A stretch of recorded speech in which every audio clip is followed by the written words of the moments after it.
जय जिनेंद्र। आज हम NCERT 12 DPI द्वारा जारी की गई नई प्रश्न बैंक के अध्याय 3 के क्वेश्चन आंसर ऑब्जेक्टिव टाइप और एनालिटिक दोनों ही क्वेश्चन आंसर सॉल्व करेंगे। मुद्रा वह है जो मुद्रा का कार्य करे। यह किसका कथन है? हार्टले ब्रदर्स का। निम्न में से कौन सा मुद्रा का कार्य नहीं है? कीमत स्थिरता, यानी मुद्रा ये कीमत स्थिरता बनाए रखना रिजर्व बैंक का कार्य है, ना कि मुद्रा का कार्य। मुद्रा तो बढ़ेगी तो कीमत बढ़ेगी, मुद्रा घटेगी तो कीमत घटेगी, मुद्रा का कार्य नहीं है ये। केंद्रीय बैंक द्वारा कौन सी मुद्रा जारी की जाती है? चलन में जो मुद्रा हम देखते हैं वह केंद्रीय बैंक द्वारा जारी की जाती है। केंद्रीय बैंक द्वारा कौन सी मुद्रा जारी की जाती है? चलन मुद्रा। सेंट्रल बैंक ऑफ इंडिया क्या है? यह एक व्यापारिक बैंक है। मुद्रा पूर्ति पर कौन नियमन रखता है? Reserve bank of India. ये सबसे बड़ी बैंक है और ये हमारी केंद्रीय बैंक है। ये मुद्रा की पूर्ति पर नियंत्रण रखता है। रिक्त स्थान की पूर्ति करें। विनिमय का माध्यम मूल्य का मापक मुद्रा का प्राथमिक कार्य है। साख सृजन, यानी बैंक जो ऋण देती है उससे कौन सी जमाएं उत्पन्न होती हैं? व्युत्पन्न जमाएं। आपने 100 रुपये बैंक में जमा किए, बैंक ने उसमें से जो ऋण दिया वह क्या हो जाएगी? व्युत्पन्न जमा। भारतीय रिजर्व बैंक जिस ब्याज दर पर व्यापारिक बैंकों को ऋण उपलब्ध कराता है उसे कहते हैं बैंक दर। केंद्रीय बैंक सरकार का बैंकर होता है, यानी सरकार के जो भी बैंकिंग संबंधी कार्य होते हैं वह केंद्रीय बैंक करता है। मूल्य का मापक मुद्रा का प्राथमिक कार्य है। विनिमय का माध्यम और मूल्य का मापन प्राथमिक कार्य है। मुद्रा एक अच्छा सेवक किंतु बुरा स्वामी, यह कथन सही है, क्योंकि मुद्रा को यदि हम सेवक की तरह रखें तो अच्छी बात है, लेकिन यदि हम मुद्रा को प्राप्त करने के लिए कुछ भी करने तैयार हो जाएं, यानी मुद्रा तो हमारी स्वामी हो गई, तो ये बुरी बात है। लोगों में बैंकिंग की आदत कम होने पर मुद्रा की पूर्ति बढ़ जाती है। यदि लोगों में बैंकिंग की आदत कम है तो लोग अपना पैसा जो है वो बैंक में जमा नहीं करेंगे, तो बाज़ार में मुद्रा की पूर्ति बढ़ जाएगी। बाज़ार में जो है मुद्रा की पूर्ति बढ़ जाएगी। फिर है चालू खातों में ब्याज दर ऊंची होती है। यह सही है। जो व्यापारी होते हैं वो बैंक से यदि पैसा उधार लेते हैं या पैसा जमा करते हैं तो जमा करने पर तो चालू खाता होता है, इसमें ब्याज की दर ऊंची होती है। यह जो है असत्य कथन है। इसमें बहुत कम ब्याज दर मिलती है। अधिविकर्ष केंद्रीय बैंक का उद्देश्य स्वतः लाभ प्राप्त होता है। अधिविकर्ष यानी जो व्यापारी है वो जितने पैसे उसके बैंक में जमा हैं उससे ज़्यादा पैसे वो बैंक से निकाल सकता है। अधिविकर्ष होता है। ये केंद्रीय बैंक काम नहीं करता, ये तो व्यापारिक बैंकें काम करती हैं, इसलिए यह असत्य कथन है। सही जोड़ी बनाइए। मुद्रा का प्राथमिक कार्य जो है वो मूल्य का मापन है। मुद्रा का गौण कार्य मूल्य का हस्तांतरण है। मूल्य का मापन यानी मुद्रा में हम किसी वस्तु के मूल्य को मापते हैं। मूल्य का हस्तांतरण का अर्थ होता है कि मुद्रा के माध्यम से हम एक स्थान से दूसरे स्थान धन का हस्तांतरण कर सकते हैं। मुद्रा का आकस्मिक कार्य क्या है? सामाजिक आय का वितरण, यानी सबके बीच में आय का वितरण किस प्रकार का है, ये मुद्रा का कार्य है। फिर मुद्रा का अन्य कार्य है, मुद्रा का अन्य कार्य है प्रारंभिक निक्षेप, जो है मुद्रा के रूप में जमा किए जाते हैं। अधिविकर्ष क्या है? तरलतादायक। अधिविकर्ष यानी जो व्यापारी होते हैं उनके जितने पैसे बैंक में जमा होते हैं वे उससे ज़्यादा राशि निकालते हैं, उसे अधिक विकर्ष कहते हैं और उससे बाज़ार में तरलता बढ़ जाती है। नकद साख जो है वो क्या है? तो नकद साख जो है वो जी यानी स्थायी व्यवस्था है। एक व्यक्ति या व्यापारी नकद साख के रूप में जितने पैसे लेता है 1 साल 2 साल के लिए, तो स्थायी रूप से वह धन उसके खाते में जमा कर दिया जाता है, उसका व्यापारिक बैंक उपयोग नहीं करते हैं। एक शब्द में उत्तर। अच्छी मुद्रा के किसी एक गुण को बताइए। उपयोगिता, वहनीयता, टिकाऊपन। एक आप टिकाऊ वहनीयता यानी मुद्रा को एक ऐसी मुद्रा पदार्थ की मुद्रा बनी होना चाहिए जो वहनीय हो, जो एक स्थान से दूसरे स्थान लाने ले जाने में जिससे सुविधा हो। टिकाऊपन यानी मुद्रा टिकाऊ होना चाहिए, ऐसी नहीं हो जो जल्दी नष्ट हो जाए। व्यापारिक बैंक में किन जमाओं को मुद्रा की पूर्ति में शामिल नहीं किया जाता? कुल मांग जमाओं को नहीं बल्कि शुद्ध मांग जमाओं को शामिल किया जाता है। इसके बाद है साख मुद्रा का निर्माण कौन करता है? व्यापारिक बैंक या वाणिज्यिक बैंकें करती हैं। साख मुद्रा का मतलब होता है कि इन दोनों में से कोई भी एक आप लिख सकते हैं। साख मुद्रा का अर्थ होता है कि जैसे आपने जो पैसे जमा किए उसमें से जितना ऋण अन्य व्यक्ति को दिया जाता है वह साख का निर्माण कहलाता है। रिजर्व बैंक किस प्रणाली के आधार पर नोट का निर्गमन करती हैं? तो न्यूनतम कोष प्रणाली। तो 200 करोड़ रुपए जो हैं उसका न्यूनतम कोष है, उसको रखकर बैंक नोटों का निर्गमन करती हैं। मुद्रा का अर्थ समझाइए। मुद्रा वह है जो मुद्रा का कार्य करे। जैसे विनिमय का माध्यम मुद्रा जो है उसके माध्यम से हम कोई भी वस्तु को प्राप्त करते हैं। मूल्य का मापन, कोई भी वस्तु का जो मूल्य होता है वो मुद्रा में व्यक्त किया जाता है।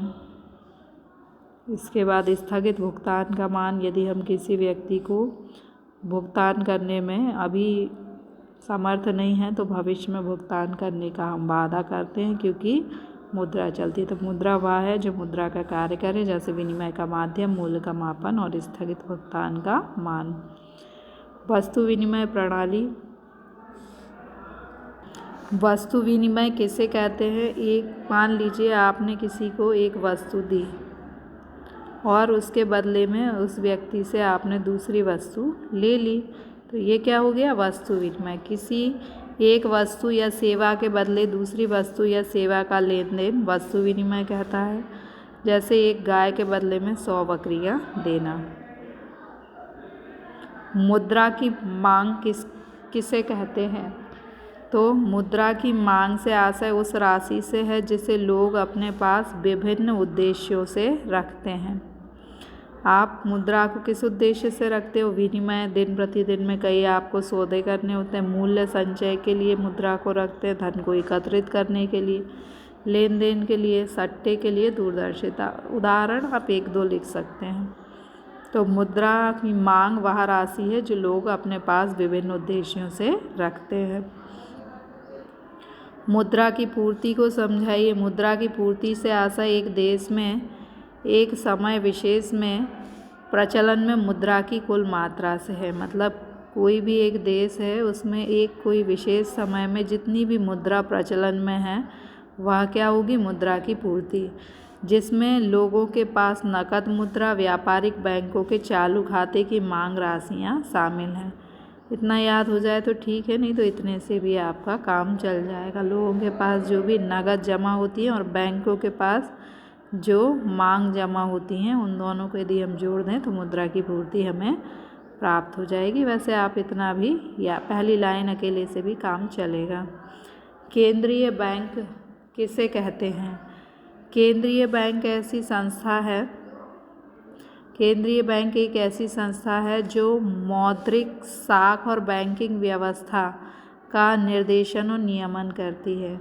मौद्रिक यानी ये मुद्रा कम होना चाहिए या ज़्यादा होना चाहिए देश में, साख यानी ऋण कम हो या ज़्यादा होना चाहिए, बैंकों की व्यवस्था कैसी होना चाहिए, इनका निर्देशन और नियमन इन तीनों पर नियंत्रण रखती है और देश की आर्थिक प्रगति में योगदान देती है।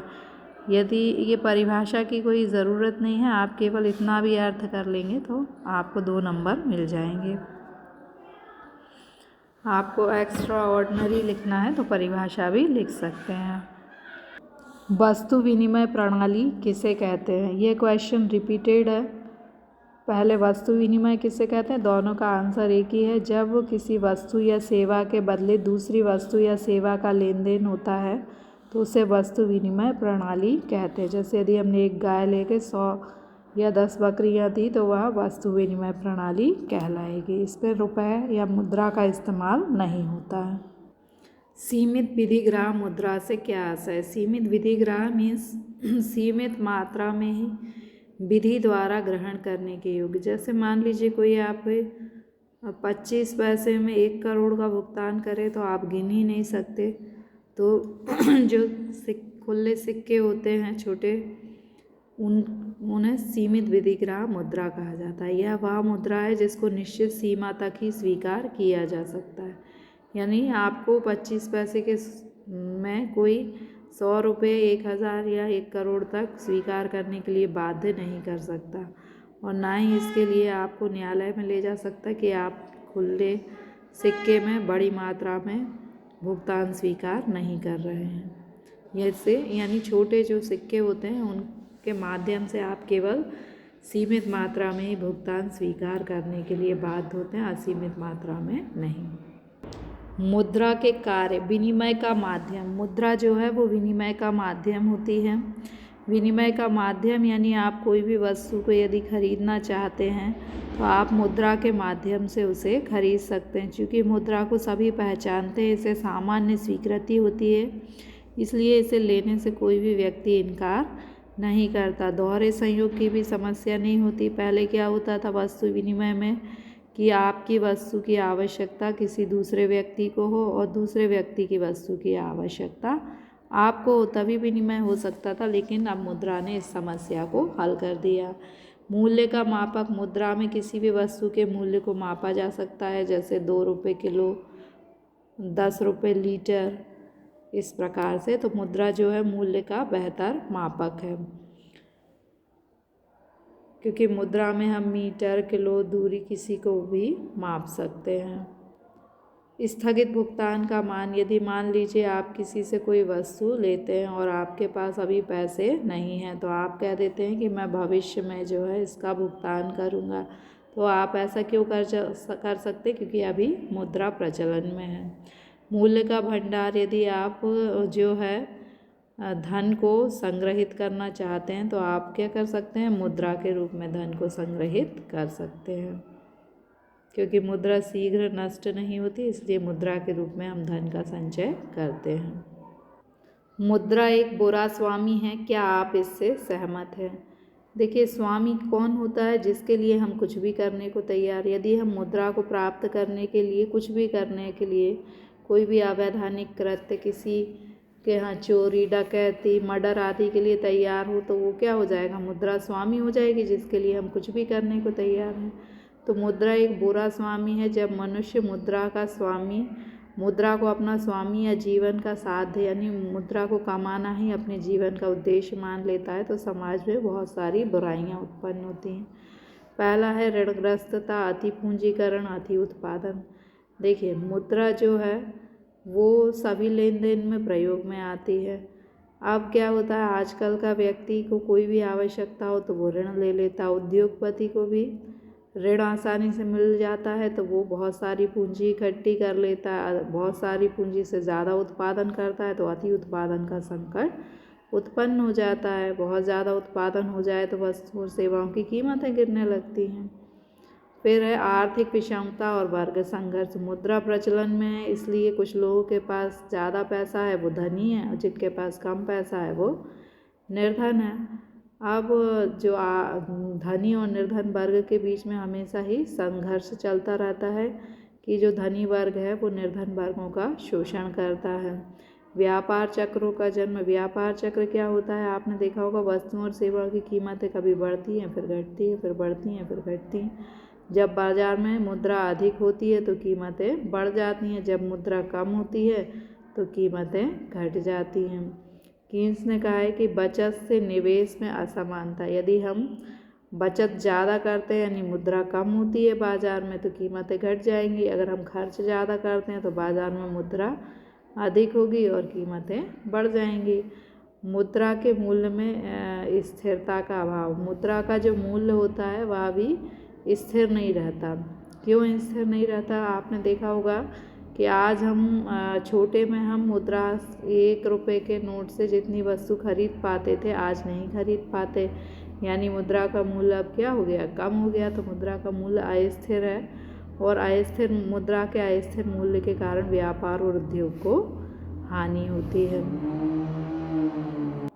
मुद्रा का महत्व, पहला है उपभोक्ताओं को लाभ। एक उपभोक्ता जो है वो अपने मुद्रा को विभिन्न वस्तुओं पर मुद्रा की छोटी छोटी इकाई व्यय करके अपनी संतुष्टि को अधिकतम कर सकता है। मुद्रा चलती है तो आपने रोटी खाई, आपको पहली से दूसरी रोटी में उपयोगिता कम लगी तो फिर आपने पूड़ी खा ली, फिर कम लगी तो गुलाब जामुन खा ली, तो कुल उपयोगिता आपकी अधिकतम हो जाएगी। यानी मुद्रा का उपभोक्ता को क्या लाभ है कि उसकी अधिकतम संतुष्टि या अधिकतम उपयोगिता वह प्राप्त कर सकता है, इच्छा अनुसार व्यय कर सकता है। पहले मुद्रा नहीं चलती थी तो उसे एक वस्तु का विनिमय दूसरी वस्तु से ही करना होता था। उत्पादक को लाभ, एक उत्पादक क्या चाहता है कि उसकी लागत कम से कम लागत में अधिक से अधिक उसे लाभ प्राप्त हो।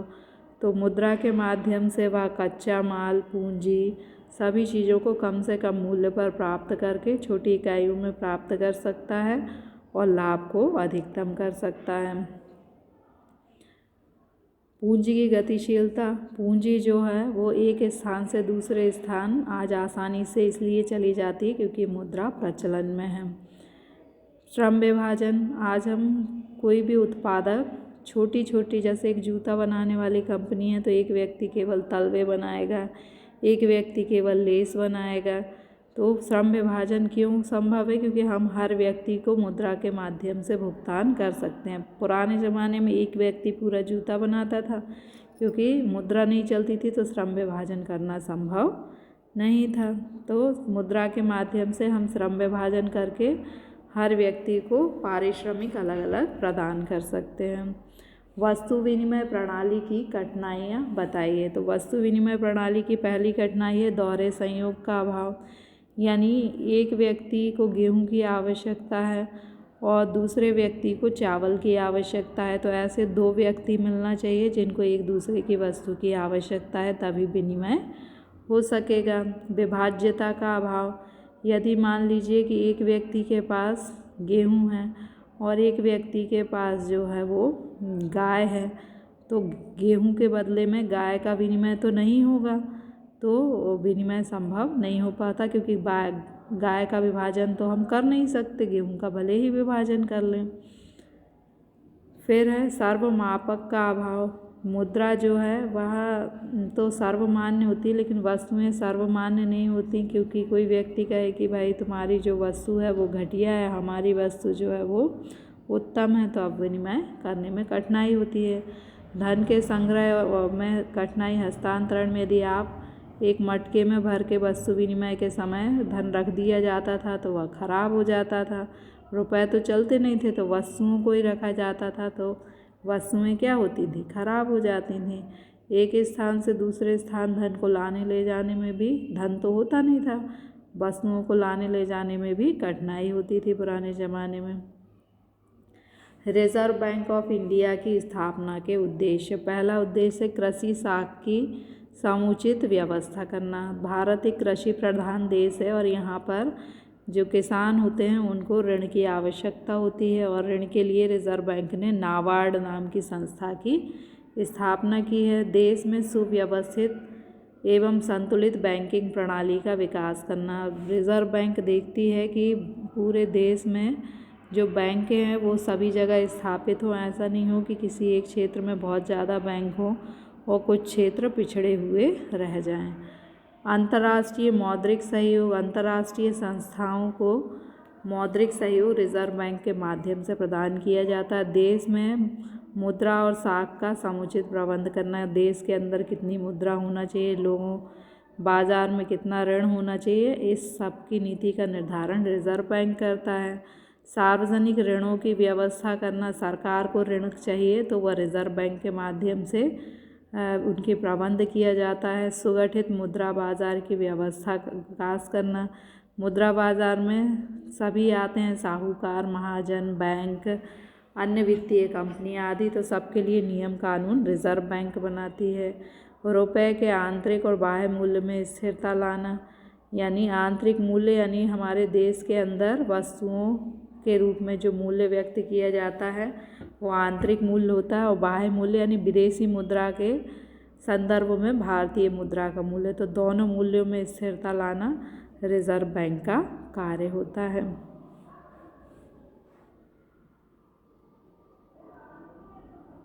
रिजर्व बैंक ऑफ इंडिया के निषिद्ध कार्य यानी जो कार्य रिजर्व बैंक ऑफ इंडिया नहीं कर सकती। तो पहला, जमा राशि पर ब्याज नहीं देना। एक तो रिजर्व बैंक में आप पैसा जमा नहीं कर सकते, और जो भी बैंक आदि जमा करती हैं उस पर ब्याज नहीं देता। रिजर्व बैंक का अपना कार्यालय है, इसके अलावा इसकी कोई भी अचल संपत्ति नहीं होती, ना उसके आधार पर ऋण देता। जैसे बैंक के आपके घर को गिरवी रख के ऋण देती है, तो रिजर्व बैंक ऐसा नहीं कर सकता। यह बैंक कंपनी के अंश नहीं खरीद सकता। अन्य बैंक क्या करती हैं, कंपनियों के अंश खरीद लेती हैं, शेयर खरीद लेती हैं, लेकिन रिजर्व बैंक ऐसा नहीं करता। बिना जमानत के ऋण नहीं देना। रिजर्व बैंक बैंकों को बिना जमानत के ऋण नहीं देता, जमानत पर ही ऋण देता है। यह किसी भी प्रकार के व्यापारिक, वाणिज्यिक, औद्योगिक क्रियाओं में भाग नहीं लेता, न किसी भी प्रकार की आर्थिक सहायता प्रदान करता है। व्यापारिक बैंकों के कार्य। पहला कार्य है व्यापारिक बैंक का। व्यापारिक बैंक का पहला कार्य है जमाएं स्वीकार करना। जमाएं स्वीकार करना यानी आप बैंक के पास जाते हो और बैंक में पैसा जमा करते हो, तो वो क्या हो गया, व्यापारिक बैंक का जमा स्वीकार करने का कार्य। अब बैंक आपकी जमा कई खातों में जमा करती है पैसे। बचत खाता जो सेविंग अकाउंट होता है, जिसमें आप दिन में 1-2 बार जमा कर सकते हो, निकाल सकते हो। सावधि जमा खाता जिसमें एक निश्चित अवधि के लिए पैसा जमा हो जाता है, उससे पहले पैसा नहीं निकाल सकते। चालू खाते में व्यापारी बार बार पैसा जमा कर सकते हैं और निकाल सकते हैं। आवर्ती जमा खाते में एक निश्चित समय में बार बार पैसे जमा किए जाते हैं। और प्रधानमंत्री जनधन खाता जो गरीब लोगों के लिए होता है। इसके बाद है ऋण प्रदान करना। अब जो बैंकें हैं वो कई प्रकार के ऋण जो है जनता को देती हैं, जैसे ऋण और अग्रिम, नगद साख, अधिविकर्ष और विनिमय बिल की कटौती। अधिविकर्ष का मतलब होता है कि व्यापारी 1 लाख रुपए बैंक में जमा है और उसकी लिमिट यदि तय कर दी जाए कि भाई वो 10,000 रुपये तक ज़्यादा निकाल सकता है, तो वो 10,000 तक ज़्यादा राशि बैंक से निकाल लेगा, उसके लिए कोई भी कागजी कार्रवाई नहीं करनी पड़ेगी। विनिमय बिलों की कटौती। विनिमय बिलों की कटौती का अर्थ होता है कि आप एक व्यापारी हैं, आपने 1 लाख रुपए का माल किसी को दिया और बाद में उसने बिल लिख कर दे दिया कि भाई ये 1 लाख में इतनी समय अवधि के बाद वापस कर दूंगा। बीच में आपको ज़रूरत पड़ गई, वो 1 वर्ष बाद देगा, आपको 6 महीने बाद ज़रूरत पड़ गई, तो आप बैंक के पास जाओगे और 1 लाख की जगह आप 90,000 रुपये ले लोगे। और बाद में बैंक क्या करेगी, 1 साल जब पूरा हो जाएगा तो उस व्यक्ति से बिल की राशि प्राप्त कर लेगी। तो इस प्रकार से बैंक इतने प्रकार के ऋण प्रदान कर सकती है। अभिकर्ता संबंधी कार्य, ये 10 इसलिए दिए कि यदि अलग से क्वेश्चन आ गया तो, और वैसे आप इसके 2-4 भी याद करेंगे तो चलेगा। अभिकर्ता संबंधी कार्य का मतलब होता है जैसे आपका मॉनिटर आपकी कक्षा की ओर से सारे कार्य करता है ना, ऐसे ही बैंक भी अभिकर्ता संबंधी क्या कार्य करता है, चेक और बिल आपकी ओर से चेक का भुगतान कर देता है, आपकी ओर से चेक ले भी ग्रहण भी कर संग्रह भी कर लेता है, चेक के पैसे भुगतान भी कर देता है, आपकी ओर से ग्राहकों को भुगतान कर देता है, ग्राहकों से भुगतान प्राप्त भी कर लेता है। तो ये इतने सारे कार्य हैं, इनमें से कोई भी आप 2-4 कार्य याद कर लीजिए। सामान्य उपयोगी कार्य इतने सारे दिए हैं, इसमें से आप इन भी 2-4 ही लिखना है, पूरे नहीं लिखना है आपको। जैसे बैंक आपको लॉकर सुविधा प्रदान करती है, विदेशी विनिमय का क्रय विक्रय करती है, यात्री चेक की सुविधा प्रदान करती है, साख का निर्माण भी करती है, ऋण प्रदान करती है, गृह ऋण देती है, बहुत सारी सूचनाएं भी इकट्ठी करती है, क्रेडिट कार्ड देती है, internet banking, mobile banking, ATM आदि की सुविधा। जो ये लास्ट वाले जो अभी प्रचलन में, ये आप याद कर लेना। केंद्रीय बैंक के प्रमुख कार्य लिखिए। केंद्रीय बैंक और व्यापारिक बैंक में अंतर। केंद्रीय बैंक जो है हमारी RBI है, और व्यापारिक बैंक जो हैं वो कौन है? जो SBI आदि जिन बैंकों में आप ट्रांजैक्शन करते हैं। केंद्रीय बैंक जो है वो हमारे देश का सर्वोच्च बैंक है RBI, जबकि व्यापारिक बैंक जो है वो केंद्रीय बैंक देश का सर्वोच्च बैंक है, इसलिए यह संपूर्ण बैंकिंग व्यवस्था पर नियंत्रण करता है। जबकि व्यापारिक बैंक वह संस्था है जो लाभ कमाने के उद्देश्य से मुद्रा और साख का लेन देन करती है और केंद्रीय बैंक के आदेश का पालन करती है। इतना बड़ा ना भी लिख पाओ तो ये देश की सर्वोच्च बैंक है, और ये क्या करती है? केंद्रीय बैंक के आदेशों का पालन करने वाली बैंक है। उद्देश्य। केंद्रीय बैंक का उद्देश्य लाभ कमाना होता है, जबकि व्यापारिक बैंक का उद्देश्य केंद्रीय बैंक का उद्देश्य लाभ कमाना नहीं होता है, लाभ के लिए काम नहीं करती, जनहित के लिए काम करती, जबकि व्यापारिक बैंकें लाभ कमाने के लिए कार्य करती हैं। केंद्रीय बैंक का स्वामी सरकार होती है, जबकि व्यापारिक बैंक का स्वामी सरकार भी हो सकती है और गैर सरकारी भी व्यक्ति हो सकते हैं। प्रतियोगिता।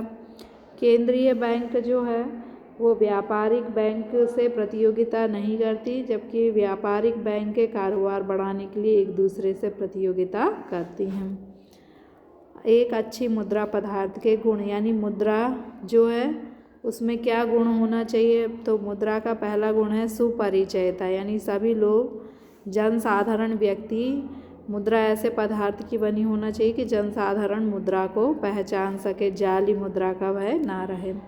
सामान्य स्वीकृति। मुद्रा ऐसे पदार्थ की बनी होना चाहिए जो सभी लोग पहचानें और सब उसे स्वीकृति प्रदान करें, यानी सभी लोग उसे पहचान कर स्वीकार कर लें। फिर है वहनीयता। मुद्रा जो है ऐसे पदार्थ की बनी होना चाहिए कि एक स्थान से दूसरे स्थान लाना ले जाना आसान हो। टिकाऊपन। मुद्रा ऐसे पदार्थ की बनी होना चाहिए जिससे कि वह खराब ना हो।